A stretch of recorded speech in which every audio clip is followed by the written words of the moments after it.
হযরত ওমর রাদিয়াল্লাহু তাআলা যিনি আল্লাহ নবীকে মারার জন্য যিনি নাঙ্গা তরবারি নিয়ে বের হয়েছিলেন, সেই তরবারি নিচে পড়ে গেল। তিনি আল্লাহর কোরআনের আয়াত সূরা তহার তেলাওয়াত শুনে তিনি কালেমা পড়লেন এবং পরবর্তীতে তিনি 17 জন এলিট পার্সনের মধ্যে একজন ব্যক্তি ছিলেন ওমর রাদিয়াল্লাহু তাআলা, যিনি 31 লক্ষ বর্গমাইলের শাসক হলেন ওমর রাদিয়াল্লাহু তাআলা। হবেন না কেন? কারণ তিনি ছিলেন এমন যাকে আল্লাহ সুবহানাহু ওয়া তাআলা নিজেই যাকে সালাম জানিয়েছেন। রাসূল করিম সাল্লাল্লাহু আলাইহি সাল্লাম বলেছেন যে আল্লাহ সুবহানাহু ওয়া তাআলা আসমানের ফেরেশতাদের সামনে আল্লাহ তাআলা আরাফাতের হাজী যারা আছেন তাদেরকে নিয়ে গর্ব করেন। আর হযরত ওমর রাদিয়াল্লাহু তাআলা আনহুকে নিয়ে আল্লাহ ফেরেশতাদের সামনে আল্লাহ তাআলা নিজেই তাদেরকে নিয়ে গর্ব করেন। যার এমন দৃষ্টিশক্তি ছিল, যিনি 2500 কিলোমিটার দূর পর্যন্ত দেখতে পেতেন হযরত ওমর রাদিয়াল্লাহু, এটা কলবের চক্ষু দিয়ে। শুধু তাই নয়, হযরত ওমর রাদিয়াল্লাহু তাআলা তিনি যে রাস্তা দিয়ে যেতেন, শয়তান ওমরকে দেখলে মূলত সে রাস্তা ছেড়ে পালিয়ে যেত।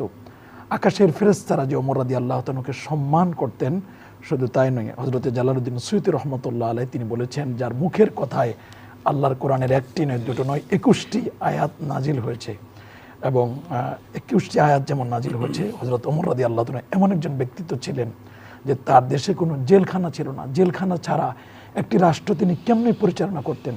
আল্লাহ নবীর ইন্তেকালের পরে যখন হযরত আবু বকর সিদ্দিক রাদিয়াল্লাহু তাআলা খলিফা হলেন, আর যখন প্রধান বিচারপতি হলেন হযরত ওমর ইবনুল খাত্তাব রাদিয়াল্লাহু তাআলা, আমরা যদি তার বায়োগ্রাফি দেখি তাহলে আমরা দেখতে পাই যে তিনি 2 বছর যখন প্রধান বিচারপতির পদটি অলঙ্কৃত করেছিলেন, 2 বছরে একটা মামলা কোনো নথিপত্রে তার কাছে সেখানে যুক্ত হয় নাই, একটা মামলাও আসে নাই। মানুষ যখন জেনেছে যে হযরত ওমর রাদিয়াল্লাহু তাআলা তিনি প্রধান বিচারপতি, সবাই সমাধান করে নিয়েছে, ওমরের কাছে আর বিচার আসে নাই।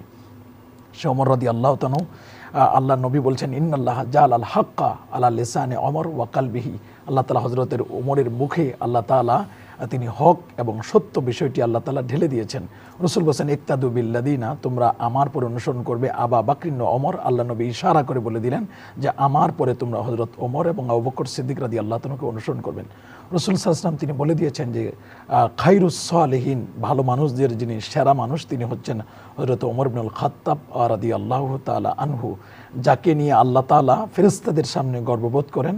এবং হযরত ওমর রাদিয়াল্লাহু তাআলা এমন একজন ব্যক্তিত্ব ছিলেন, আপনি যেমনটি বলছেন যে 10 বছর 6 মাস তিনি যে রাষ্ট্র পরিচালনা করছেন, তার রাষ্ট্র পরিচালনা করতে গিয়ে তিনি সেনাবাহিনীদেরকে তাদের যে ব্যবস্থা করেছেন সুন্দর করে পরিপাটি করেছেন, এবং সেনা সদস্যদের ছুটির জন্য তারা 1 মাস ছুটি পাবে এই ব্যবস্থা কিন্তু তিনি করেছেন।